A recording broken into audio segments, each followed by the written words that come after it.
Kelsey Dixon is a digital marketing entrepreneur and leader with a passion for pushing boundaries. She co-founded Davies and Dixon, a digital marketing agency in 2014, and was acquired by Rossman Media in 2022. As Senior Vice President of Growth at Rossman Media, she supported a 5x growth in just 2 years. She's taken her decade of agency growth experience into the team at Design Pickle by leading the agency's initiatives at the Creative SaaS platform. She's an avid traveler, East Coast original, living in the Pacific Northwest with her husband and 10-month-old daughter. Let's see what she has to say about today's graphic design world. Welcome to the Buzzworthy Marketing Show.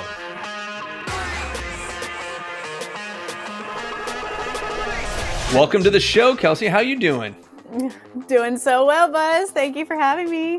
So you haven't turned on the sauna yet because I don't see any sweat gleaming off of your forehead there. But does the moisture keep the succulent next to you nice and hydrated, or how does that work? Yeah, and Buzz, it's called work-life balance. You ever heard of it? Like, come on.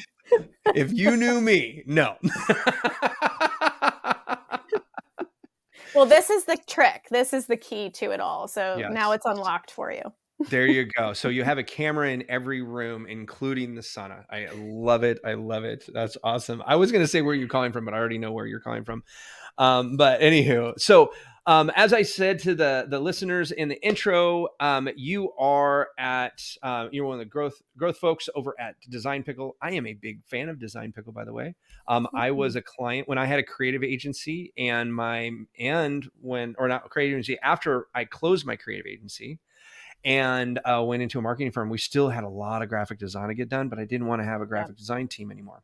And at one point I actually had, how many do we have? We had 4 graphic designers on staff at one point, and contractors. So even more, but in-house 4 there. And I'm telling you right now, when we had it, it was awesome because we could get things done so fast.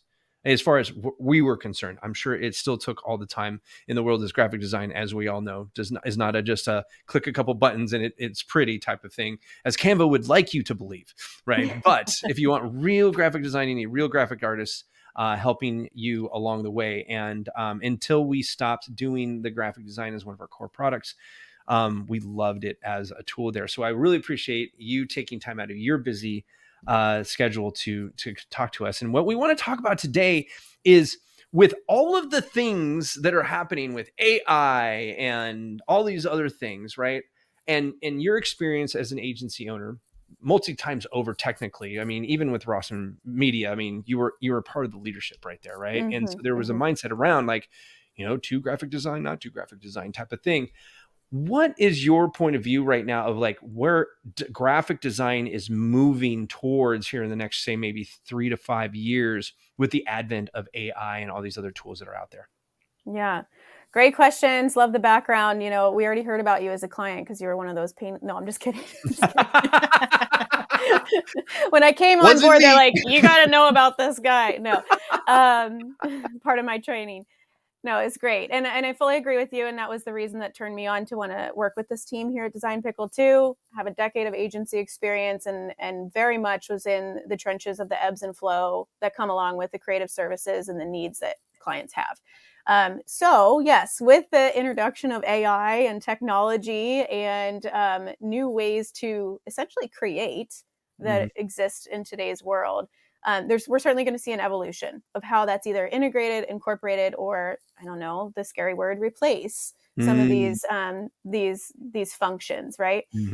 I love the way Design Pickle is doing it right now because it's integration. There's AI components and tech components to the software. It's CaaS, Creative as a Service. So this fun intersection of SaaS and actual human designers behind the platform. Right.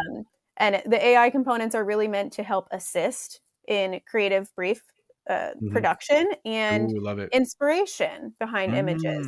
As AI exists right now, if you try to use something like, Gen AI to create an image, you're going to get a person with 6 fingers, and there's just some more learning that needs to be happening before anything else does. Yeah, I totally agree with that. And I love the fact that you're talking about integration and assist, because the folks that are, we had some early adopters here in just last couple years as generative AI was coming out. And it's amazing how many people were like, hey, AI can just do it for you.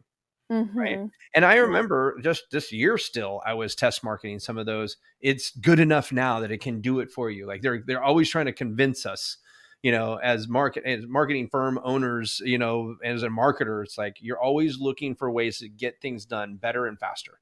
Right. Totally. Because that's the name of the game. You're in services, so you want efficiencies. And so you're Right. always looking for those. The problem is that generative AI is a 5-year-old that knows everything, all the information, but has no cognitive abilities to understand the world around it. It has Right. no idea how the world works. So to get that introspection, which is needed for something creative, it only can create what you tell it, right? Right. And so it's not really creating, it's iterating what it's being told to iterate. So I Mm-hmm. take it kind of like, you ever see those sketch artists that do for crimes, for like Yes. suspects and stuff like that, for the eyewitnesses? That's exactly what it is. I mean, at a human rate, it's like, okay, their sketch is only going to be as good as the detail that the eyewitness gives that person, Right. right? It has all the ability to draw whatever you want, but if you can't tell it exactly what you want, it's never going to be exactly what's in your head, That's a great metaphor. right? Yeah.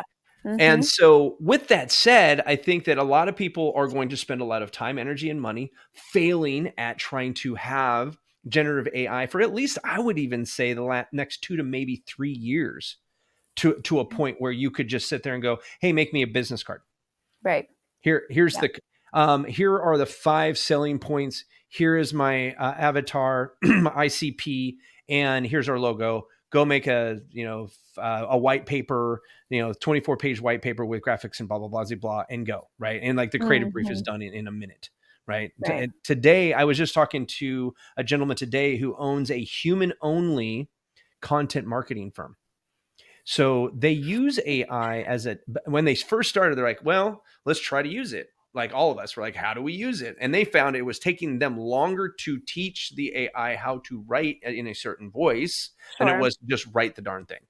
But they still use it for research, summarization of facts, and those types of things. And I think that the AI assist, or as some Mm-hmm. people call it, like the human optimized AI, I definitely agree that that's where it's going. It's the integration of, so you can get the Yes. efficiencies, you can get more ideas out there in ideation. But with Mm-hmm. that, say you were a small business owner and you're like, okay, great. Now what? Right? Is graphic design still a thing as far as, say, paper? Do I still need a business card? Do I still need these brochures? Do I still need, uh, envelopes with cool designs and stuff like that? I mean, what say you in Mm-hmm. this space? Yeah, great question. And it's often something in my last decade of agency experience that we uncovered and sort of had discussions with our clients as well. And I think it's so dependent because we are in such a limbo phase Mm, where in real life still matters, touch, feel, paper still matters in mhm, some cases, and with some certain ICPs or audiences that you're looking to, either relate with or attract or connect with. And then in other cases, it's less important, perhaps. mm, But mm. graphic design as a whole covers all of those territories. So it's pretty ubiquitous in terms of being important still, depending on the marketing strategy, will just really dictate the way in which it's executed. And design is always going to support those efforts moving forward. I think so. I think that it's so funny because people are almost being conditioned to believe that AI is more than it is, right? Mm-hmm. I have friends who have been working with Adobe, which is a creative software that's been around forever, and some people might have known like Photoshop and Illustrator and stuff like that. For some of our folks who are not Right. really deep into the creative space, and they're playing with the AI that's built into the Adobe process, right? But I mean, that right there is the repeatable tasks, and I think that's something Right. that people need to realize is like AI can do things repeatable a lot faster than we can repeat them, right? Yeah. So Mm-hmm. when you're going into, say, a program that is can say, oh, I'm going to take out all the background. That's technically AI working for you, right? Mhm. Fill in the space. You can now take pieces of art that's already there, and then you are like, well, I want to expand it to create a different aspect ratio. Right. There's like, and you can have AI actually fill in what it thinks is the continuation of a picture that never existed. Right. As long as there's not fingers involved, of course. Yes. That's where you get the 6-finger problem. Yes. Yeah, the 6-finger problem like that. But I also feel like as we're moving forward, you touched on it. Humans are tactile beings. Mm-hmm. And there's a statistic out there, and I can't remember the number, so I'm not going to butcher it right now. But there is a resurgence in direct mail. There's a resurgence in direct mail. There's also resurgence in like the unboxing experience and what the packaging feels like. And yes, the tactile experience. Gen Z, which I am not of, is very into that apparently, just like the resurgence of a lot of things from, decades ago, like film photography. And there's all kinds of resurgence Yes. that we're seeing that's coming kind of back around and becoming more and more important, which again, to my point, it's not a black and white response of is this in or is it out. I think it's audience dependent. It's strategy dependent. Like with most decisions, it should be thoughtful and strategic and mindset, and maybe a little data backed and a little intuition backed. And so how do we gather that information of data backed graphic design? I mean, if you're just a service provider that doesn't have a graphic design and doesn't have the power of Design Pickle behind them, how do they even approach something like that? Well, they should have the power of Design Pickle behind them, first of all. Of course. And I mean that So sort of a step joke. one, go to designpickle.com. I mean that as a joke a little bit, but also kind of in seriousness that A/B testing. Like, if you're not sure, what can we test? What can we iterate on? And when you work with a tool like Design Pickle, it's an unlimited graphics and unlimited requests inside of any subscription plan. You can get a little bit more volume out of the request and the needs, so that you can make more tests or build in more tests to your strategy and find out the data, find out the answers to what you need to double down into or really put efforts and strategy into. I don't know, it's kind of a non-answer to your question, but I think it's a perfect start to the answer, in that, having all those iterations, and then because the next question is like, well, how do you test it? And one of my favorite, this is something that I love doing from the marketing firm mindset, is taking that and putting it in front of people. People like marketing research used to be such a mysterious science. You had to have focus groups that were perfectly curated and all these other things, right? But then it's like, no, just talk to your current clients and say, hey, we're thinking about launching this product, and what do you think about these two designs? What do you like? What don't you like? Da, da, da. Oh, okay, great. Yeah. And then you could literally take that data right there, either by yourself, put it into say ChatGPT and say, what should I learn from this feedback? And then give it to Design Pickle. Or I'm going to guess that I could just give that feedback to Design Pickle, and the designers are going to take out what they need from it and then give more iterations. Yeah, that could totally be a creative brief that we'd take in.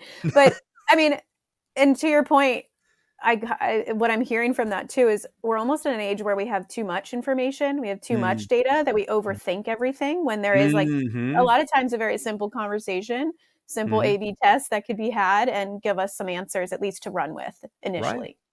Yeah. And I think that, I mean, if you're like, so for me, I'm always doing market research with my own shows. Like, so I have a show, it's called the Buzzworthy Consultant Podcast. Okay.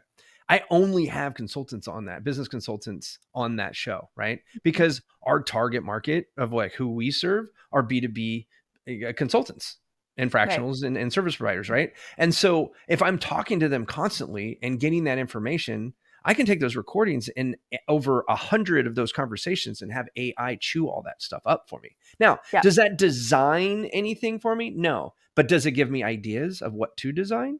Yes. What would they be? You could literally ask AI, what type of imagery would these 10 people I just talked to about XYZ what would most respond to a offer for blah, blah, blah. Literally just ask that question and see what happens. It's not going to give you the answer, but it's going to give you ideas that are going to get you to your answer.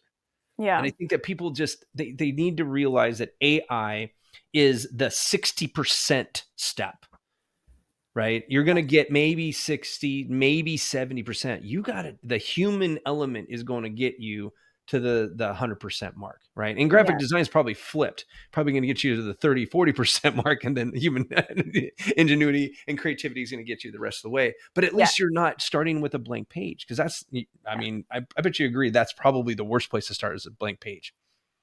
Yeah. And I mean, designers are only as good as their creative brief. So having a little bit of, foundation behind it is super important. And like you said, utilizing AI to summarize data or to summarize best practices and to develop some inspiration as a starting point to that conversation is, part of the way there. Maybe, like you said, not fully 60%, but it's giving us some foundation to work from.